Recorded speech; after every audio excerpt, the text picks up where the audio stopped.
Welcome back, guys. Now today I'm going to focus on the Silver Spirit, which have been neglected of late. As you know, the weather's been absolutely fantastic. I've been really enjoying the Corniche with the hood down. I don't think the hood's been up for about 10 days. Just leave it down all the time. It's just been great, no rain, which is fantastic. But today I'm going to give this a little bit of TLC. I'm going to take all the wood off. I'm going to throw it into my mate Phil to refurbish, so it comes back all nice and brand new.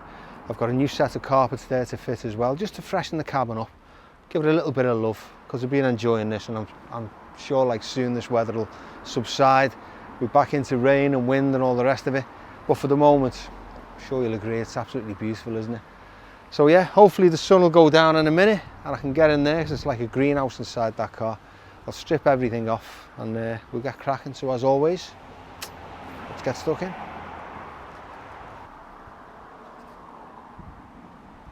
So first up, let's remove the door panel so we can access the bolts to the wooden door cappings.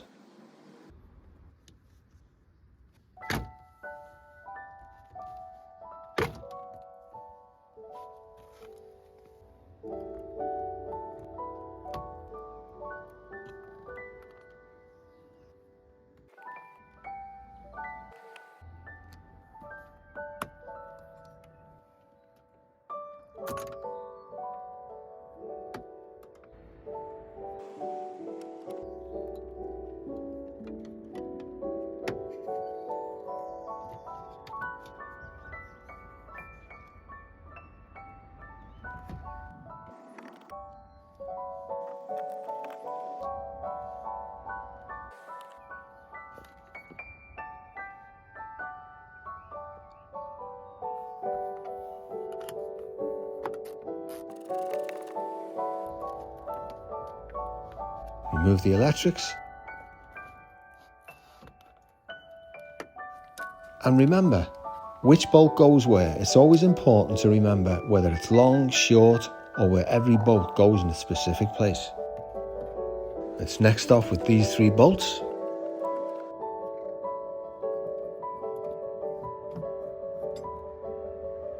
And then for these hidden ones, either end of the door capping itself.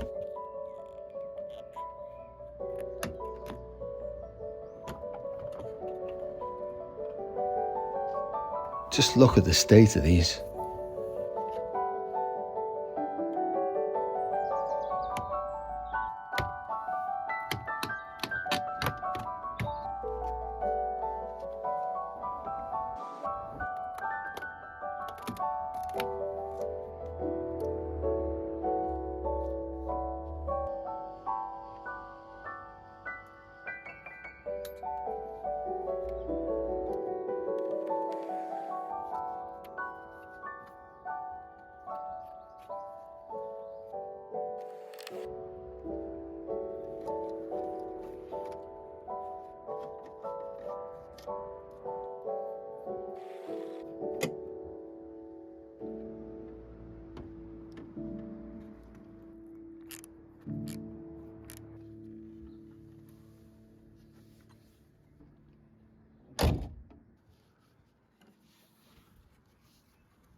And then I also have to remove all these brackets and fixtures and fittings before they go into fill for them to work as magic.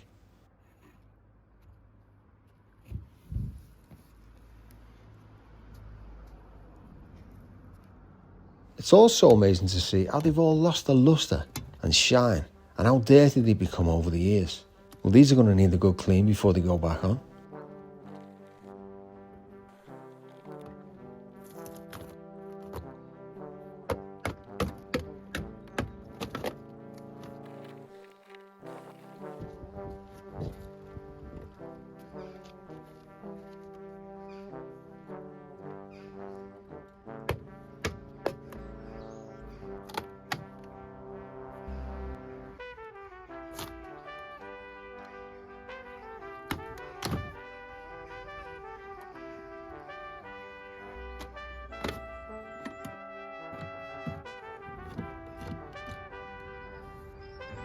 And short, so short, short, medium, long.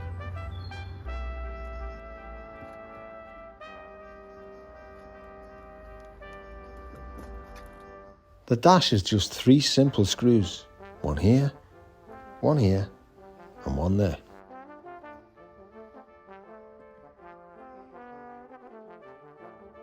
These fresh air poles here are held on by tiny grub screws, so you're going to need a suitable Allen key to remove them.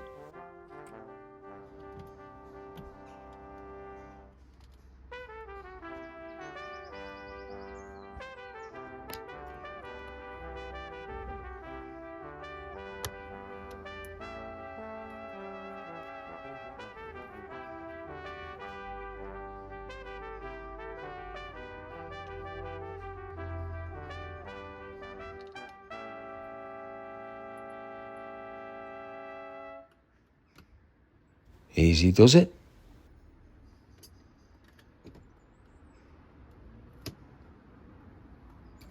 And off it comes.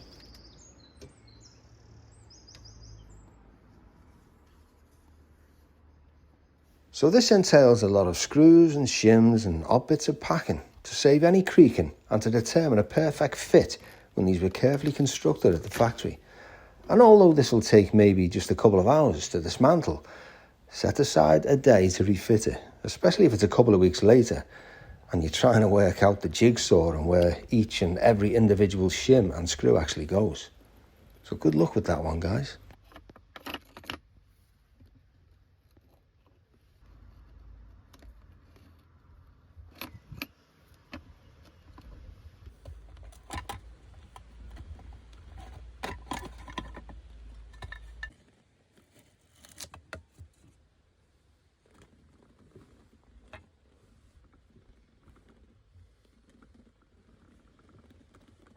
So then a couple of weeks later, I pick up the woods from Phil, and then back at the ranch, I survey the booty, ready to be refitted.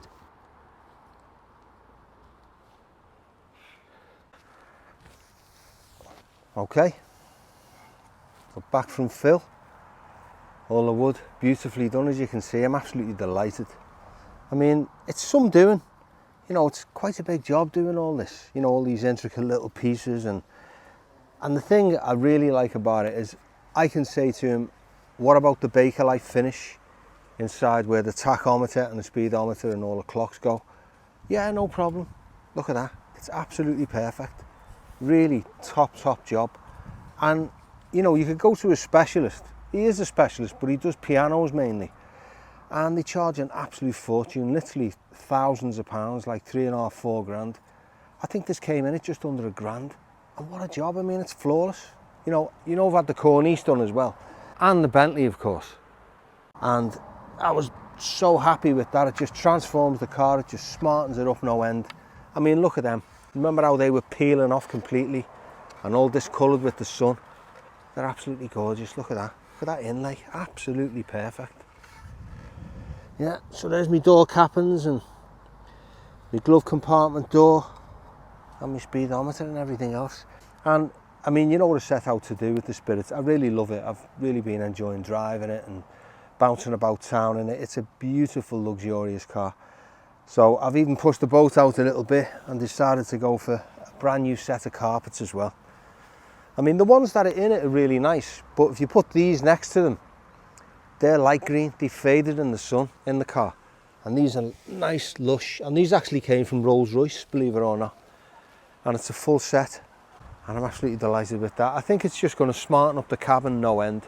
It's nice when you get into a car and you smell new carpets and the leather smells nice and the nice clean wood and, you know, got all the aircon sorted out, as you know.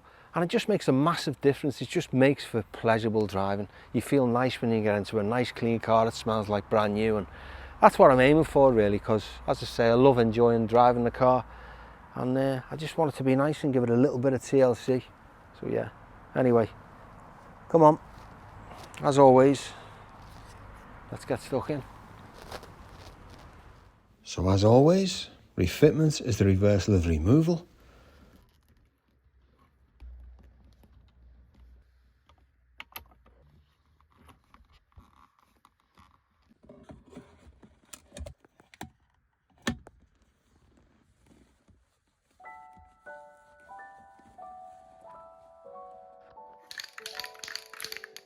So then, just to complete the job, armed with my trusty leather paint from Colorbond.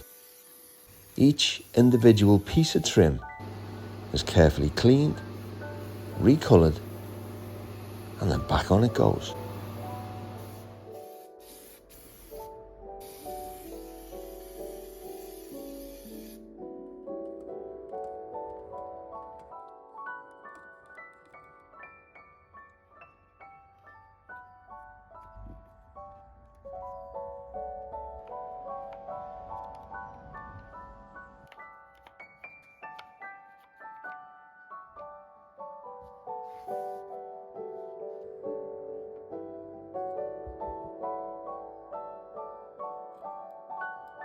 Now here I'm just carefully reaming out any holes where the lacquer or clear coat has protruded, just so all the chrome parts fit perfectly and all the leather pieces are trim, so there's no damage in the long run.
And before the door panels go back on, I might as well oil up them window chains, just to be on the safe side.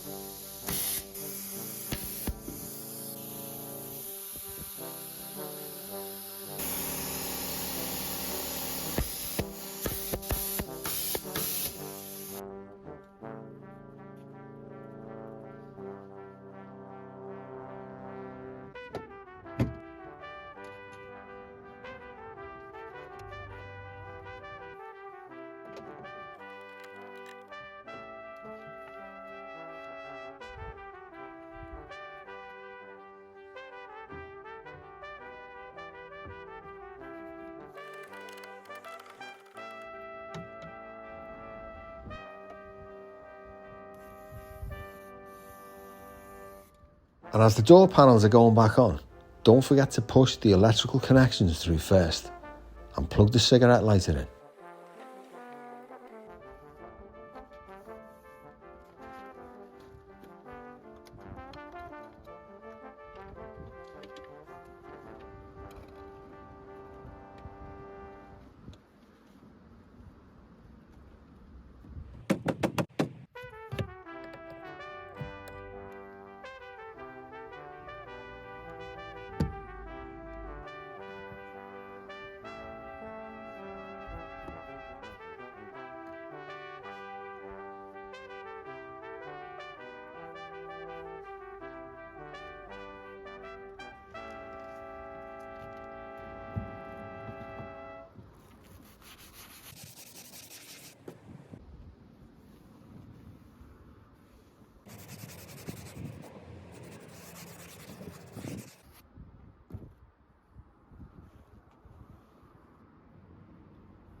Now at first glance, the carpets inside the car look okay. But of course, when you take one out and put it alongside one of the new ones, just look at the difference.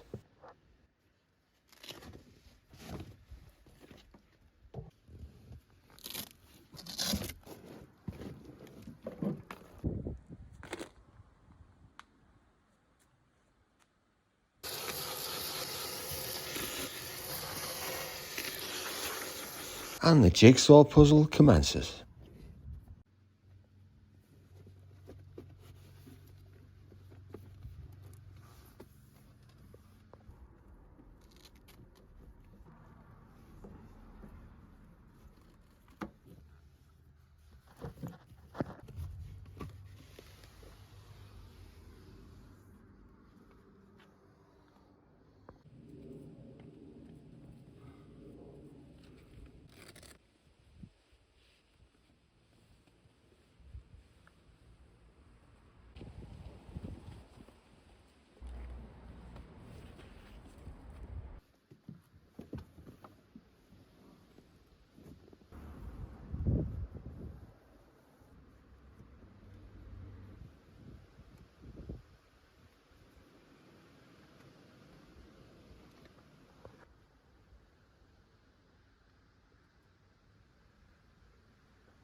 Yeah, so that's another worthwhile job completed.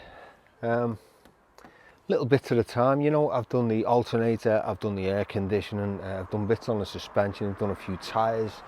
Now I've freshened up the interior. I really feel like, you know, I've been giving it some well worthwhile TLC. Oh, and I think I should mention, I've actually been invited down to Bentley in Crewe this weekend. It's the 90th anniversary. It's the Bentley Drivers Club celebration, and it's basically their concours weekend, and they've kindly invited me down.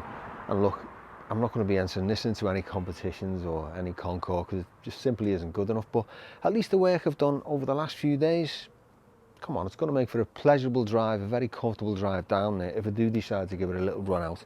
And it hasn't been out for a good few weeks, so why not?